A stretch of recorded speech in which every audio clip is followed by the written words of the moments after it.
அவங்க நடத்தினாங்க அப்படின்னு நம்ம வரலாற்றுல பார்க்கும் பொழுது பெரும்பாலும் அவங்களுடைய இளமை பருவத்துல தான் அதை சாதித்திருக்கிறாங்க. அதனால ஒரு பெரிய புரட்சியை சாதிப்பதற்கான ஆற்றலும் துடிப்பும் நிறைந்த ஒரு வாலிபர்கள் இதை முன்னெடுத்திருக்கிறாங்க. அதனாலதான் அல்லாஹ் இந்த இளமை பருவத்தை ரொம்ப சிலாகித்து பேசுறான். நீங்க குர்ஆன்ல பார்க்கலாம், ஹதீஸ்ல பார்க்கலாம். இந்த இளமை பருவம் குறித்து நிறைய செய்திகள் சொல்லப்பட்டிருக்கிறது. நாளை மறுமையில நிழல் இல்லாத அந்த நாளில் சூரியன் ரொம்ப பக்கத்துல இருக்கும். நம்ம எல்லாம் கேள்விப்பட்டிருப்போம், சூரியன் ரொம்ப பக்கத்துல இருக்கும். அப்ப அல்லாஹ் சில பேருக்கு தன்னுடைய நிழலை அவன் ஸ்பெஷலா சில பேருக்கு கொடுப்பான். அரிசிக்கு கீழே நிழல் கொடுப்பான். அந்த மாதிரி நிழல் கொடுக்குற பட்டியலை நபி ஸல்லல்லாஹு அலைஹி வஸல்லம் சொல்லும் பொழுது ஒரு 7 பிரிவினருக்கு அல்லாஹ் கொடுப்பான். அதுல ஒரு சாரார் யார் அப்படின்னு கேட்டா, அவன் ஷாப்புன் நஷாஃபி இபாதத்தில்லா, அல்லாஹ்வுடைய வழிபாட்டிலேயே இறைவனுக்கு அஞ்சிய ஒரு வாழ்க்கையிலேயே தன்னுடைய இளமை பருவத்தை கழித்த வாலிபர்களுக்கு அங்கே இடமளிக்கப்படும். இளைஞர்களுக்கு ஒரு தனி, எல்லா மனுஷனுக்கும் நல்லது செஞ்சவன் கெட்டது செஞ்சவன் அப்படி பிரிக்கிறது ஒரு பக்கத்துல. அதை தாண்டி அந்த வயசை மையப்படுத்தி அவங்க இளமையில இருந்தாங்க, இளமை பருவத்தில் நல்லவங்களா இருந்தாங்க, இளமை பருவத்தில் ஓடி ஆடி அல்லாஹ்காண்டி பாடுபட்டாங்க, அதனால அவங்களுக்கு ஸ்பெஷல் கிரேடுன்னு நாளை மறுமையில அல்லாஹ்வால் சிறப்பிக்கப்படும் நபி ஸல்லல்லாஹு அலைஹி வஸல்லம் சொல்றாங்க. நபிமார்கள் நீங்க எடுத்துக்கிட்டா கூட நபிமார்களுடைய வரலாற்றுல இதுக்கு நிறைய சான்றுகளை நீங்க பார்க்கலாம்.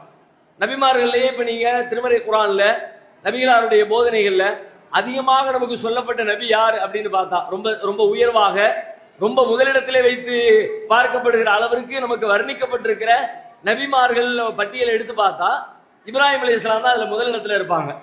இப்ராஹிம் அலைஹிஸ்ஸலாத்துடைய தியாகமும் ஏகத்துவ புரட்சியும் சாதாரணமானது இல்ல, வார்த்தைகள்ல சொல்லவே முடியாத அளவுக்கு ரொம்ப பிரம்மாண்டமானது, ரொம்ப அற்புதமானது. அவங்கள மையப்படுத்தி தான் நிறைய இபாதத்துகள் நமக்கு வழங்கப்பட்டிருக்கிறது. ஹஜ்ஜுக்கு போறோம், ஹஜ்ஜில் நாம செய்யக்கூடிய கிரியைகள்லாம் எடுத்து பாருங்க.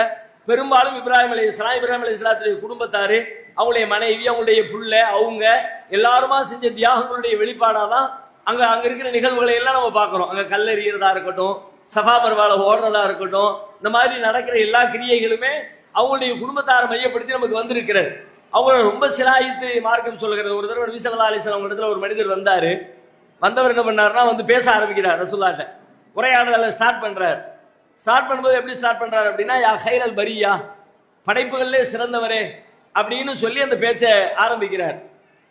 அவர் பேச வரல, அதுக்குள்ள ரசூலுல்லாஹ் ஸ்டாப் பண்ணிட்டாங்க, கொஞ்சம் நிறுத்துங்க.